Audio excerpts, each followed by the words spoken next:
Bien donc bienvenue dans ce théâtre où on va vous jouer, vous l'avez vu, une pièce qui va s'articuler sur deux héros de KPDP.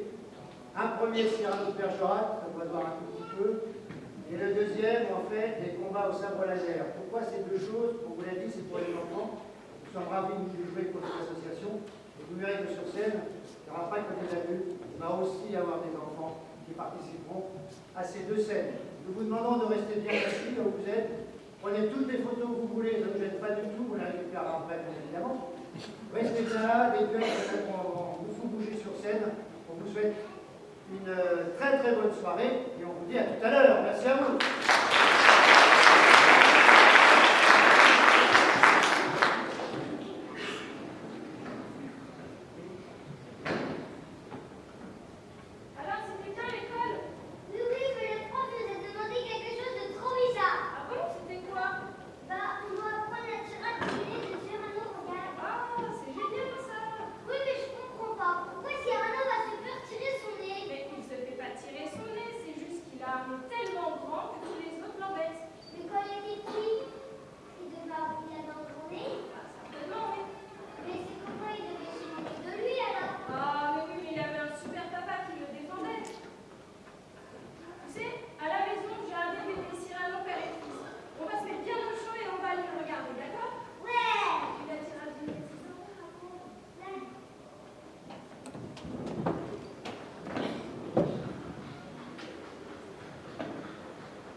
Militaire pointé contre cavalerie. Voulez-vous le mettre en loterie? Assurément, monsieur. Ce sera le gros lot. Enfin, par audience, pira mon assemblot. Le voilà donc ce nez qui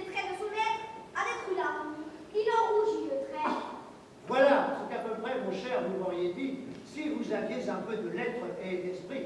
Et d'esprit, oh, le plus lamentable des êtres, on ne lit jamais un atome, et de lettres, vous n'avez que les trois qui forment le mot sot.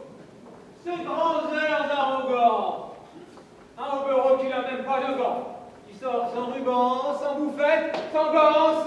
À moi, c'est moralement que j'ai des élégances.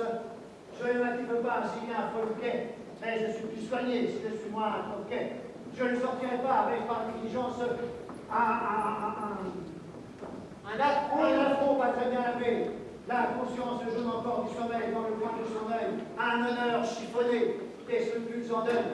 Mais je marche sans rien sur moi qui ne reluise, empanaché d'indépendance et de franchise. Mais monsieur! Pas de banc, la belle affaire.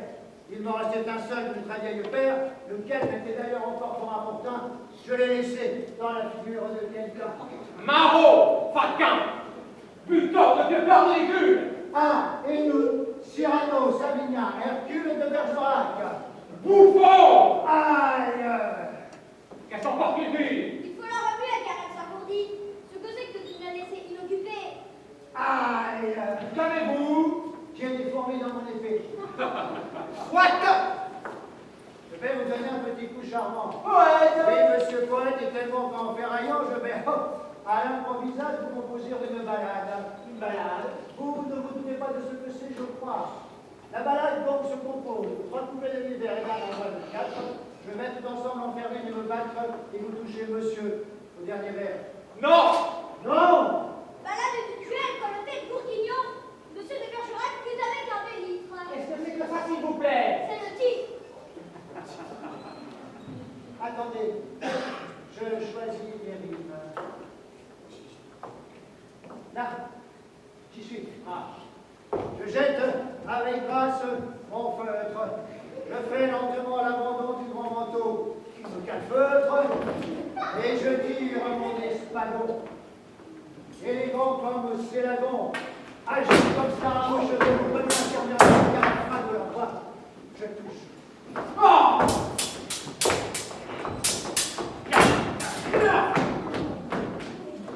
Vous auriez bien dû rester neutre, vais-je vous garder d'un don. Oh! Portant sur votre maheu, au cœur sur votre bleu cordon, les coquilles de teinte, ding dong, la pointe de voltige, une mouche. Décidément, c'est au bedon qu'à la fin de l'histoire, je touche.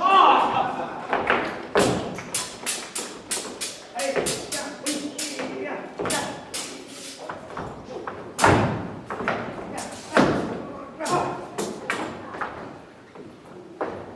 Je manque une rime en eux. Trompé, plus blanc, sinon, on me faut faire le bon peuple. Tac, je parle à moi, je tombe, j'espérais me faire le don. Je vois la ligne, je la bouche. Si un interroge, Farillon, à la fin de l'envoi, je touche. Au revoir. Enfin, je demande à Dieu pardon, j'escarmouche, je coupe, je feinte, et la bombe. Oh!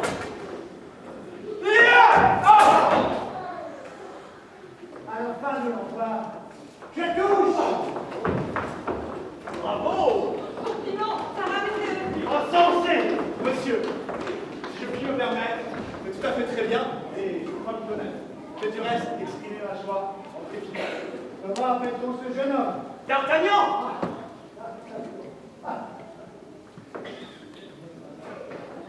Et l'argent qu'il va falloir rendre. Belle Rose, vous avez dit la seule intelligente chose, au manteau de Thespis. Je ne fais pas de trou. Attrapez cette course au vol et taisez-vous. À ce prix-là, monsieur, je t'autorise à venir chaque jour empêcher la queue.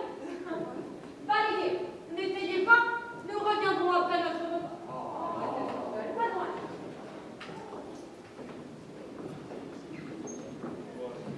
Monsieur de Guise vient de la part du maréchal de Gassion. Voilà.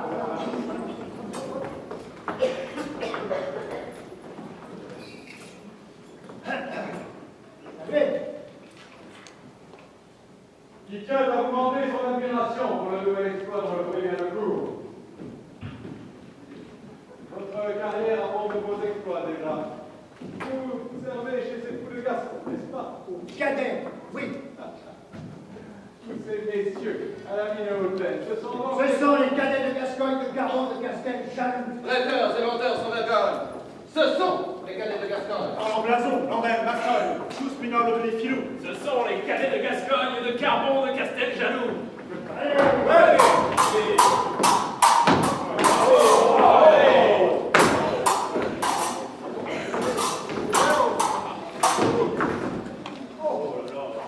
Aldeg, jambe de cigogne, moustache de chardon de loup. Fendant la canaille qui grogne, œil d'aigle, jambe de cigogne. Ils vont coiffer un vieux bigogne, dont la plume cache les trous. Œil d'aigle, jambe de cigogne, moustache de chat, dents de loup. Allez, moi! Allez, Allez, monsieur. allez.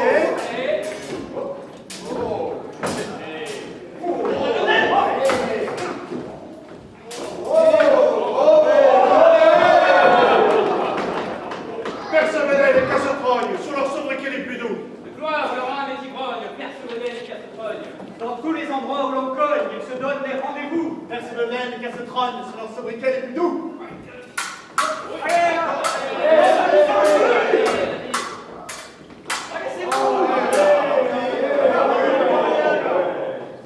Voici les cadets de Gascogne qui font cocu tous les jaloux. Ô femme adorable Carogne, voici les cadets de Gascogne. Que le vieil époux se renfrogne. Sonnez clairon, chantez. Coucou! Voici les cadets de Gascogne qui font cocu tous les jaloux!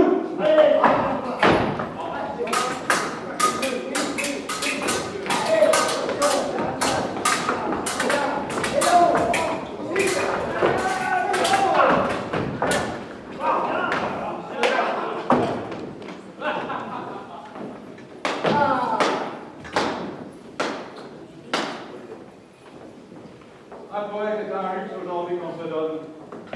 Voulez-vous être à moi? Non, monsieur, à personne. Votre vers amusa mon oncle Richelieu hier. Je veux vous servir auprès de lui. Grand Dieu, vous avez bien rimé 5 actes, j'imagine. Tu vas faire jouer, mon cher, ton Agrippine. Portez-lui. Vraiment? Il est des plus experts. Il vous corrigera seulement quelques vers. Impossible, monsieur. Mon sang se coagule en pensant qu'on y peut changer à une virgule. Et quand un vers lui plaît, en revanche, mon cher, il le fait très cher. Il le fait moins cher que moi.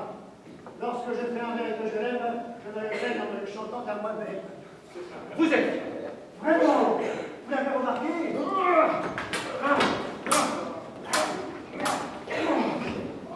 Cyrano! Regarde ce matin sur le quai, le bizarre gibier à plumes que nous prime. Feutre des fuyards, des pouilles au prime. Celui qui possa ses gueux, ma foi, doit rager aujourd'hui. C'est donc qui c'est? C'est moi! Je les avais chargés de chasser! Vous êtes comme fait pas soi-même! Si vous voulez, monsieur, les rendre à nos amis. Oui. Avez-vous lu Don Quichotte? Je l'ai lu et me découvre d'autres de cette hurluberlue. Veuillez donc méditer alors sur le chapitre des moulins!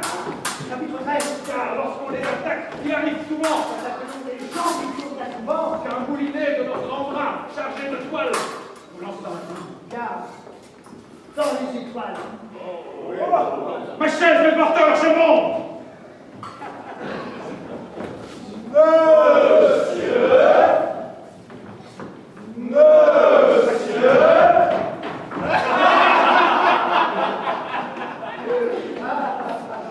Eh, Cyrano! Bon récit! Ah oui! Moi aussi, tout à l'heure.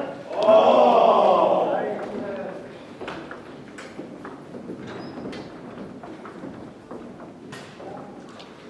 Ah, donc quel joli drap. Oh, toi, tu m'as grogné. Enfin, tu conviendras qu'assassiner toujours la chance passagère devient exagéré. Eh bien oui, j'exagère. Ah!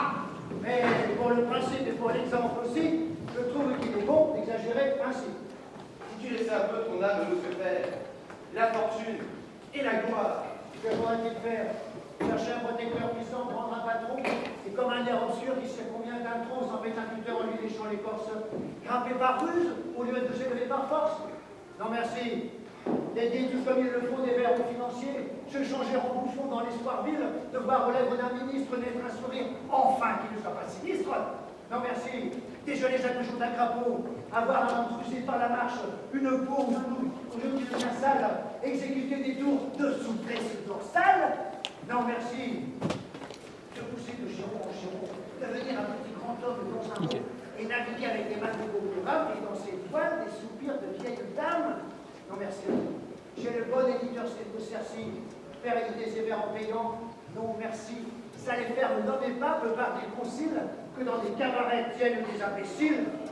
Non merci. Travailler à se construire un monde sur un sonnet au lieu d'en faire d'autres. Non merci. Ne découvrir du talent qu'aux mazettes. Être terrorisé par de vagues gazettes et se dire sans cesse « Ah, pourvu que je sois dans les petits papiers du Mercure François !» Non merci. Calculer, avoir peur et problème. Préférer faire une visite qu'un poème, rédiger, déplacer, se faire représenter. Non merci. Non merci. Non merci. Mais chanter, rêver, rire, passer, être seul, être libre, avoir l'œil qui regarde bien, la voix qui vibre, mettre des couplets au feutre de travers, pour un oui, pour un non se battre, ou faire un verre, travailler sans souci de gloire ou de fortune un tel voyage auquel on pense dans la lune, d'écrire aux Amériens qui de soi de sortie, et modeste d'ailleurs se dire, mon petit, sois satisfait des fleurs, des fruits, même des feuilles, si c'est dans ton jardin à toi que tu les cueilles. Puis, si la donne un peu triomphé par hasard, ne pas être obligé d'en les rendre à César, vis-à-vis de soi-même en garder le mérite. Bref, dédaignons d'être le lierre parasite, ne pas monter bien haut, peut-être, mais tout seul. Tout seul. Mais non pas contre tous. Comment diable as-tu donc contracté la manie effroyable de te faire toujours, partout, des ennemis? À force de vouloir vous faire des amis, et rire à ces amis dont vous avez les foules, de la bouche empruntée ou derrière des poules. J'aime sur mes pas à réfier les saluts, et m'écris avec joie, un ennemi de plus. Quelle aberration! Eh bien oui, c'est mon vice. Déplaire est mon plaisir, j'aime qu'on me haïsse. Mon cher, si tu savais qu'on en marche mieux sous la pistoletta excitante des cieux, comme sur les pourpoints pour d'amusantes tâches, le fiel des envieux et la bave des lâches. Chaque ennemi de plus dans nos gaudrons, qui m'ajoute une gêne et m'ajoute un rayon. Car pareil en tout point à la fraise espagnole, la haine est un carcan, mais c'est une auréole. Ne dites-vous pas? Quoi? Non. Parce que? Parce que je n'ai pas d'argent. Comment ne savez-tu? Pension paternelle en un jour tu vécu. Dis tout en moi alors? Rien ne me reste. Ce qu'est ce sac? Quelle sottise! Mais quel geste? Tu disais. Que ces pattes aux grands airs belliqueux te fausseront l'esprit si tu n'écoutes que. Va consulter des gens de bon sens et t'informe de l'effet qu'a produit ton alias. Énorme! Le cardinal. Et là, le cardinal a dû trouver cela. est très original. Pourtant, c'est un auteur, il ne peut lui déplaire que l'on vienne trouver la pièce d'un confrère. tu te mets sur les bras vraiment chez l'ennemi. Combien? J'ai à peu près ce soir dans les commis? 48. Sans compter les doigts. Ah, voyons. Compte. Montfleury, le bourgeois, De Guiche, le vicomte, Barreau, l'académie. Assez, tu me ravis. Mais où te mènera la façon dont tu vis? Quel système est le tien? J'ai dans un méandre. J'avais trop de parties trop compliquées à prendre. Et j'ai pris. Lequel? Mais le plus simple de beaucoup. J'ai décidé d'être admirable en tout, pour tout. Soit. Les enfants, à moi. Le motif de ta haine pour Montfleury. Le vrai. Dis-le-moi. Ceci n'est si ventru que son doigt d'incarnation.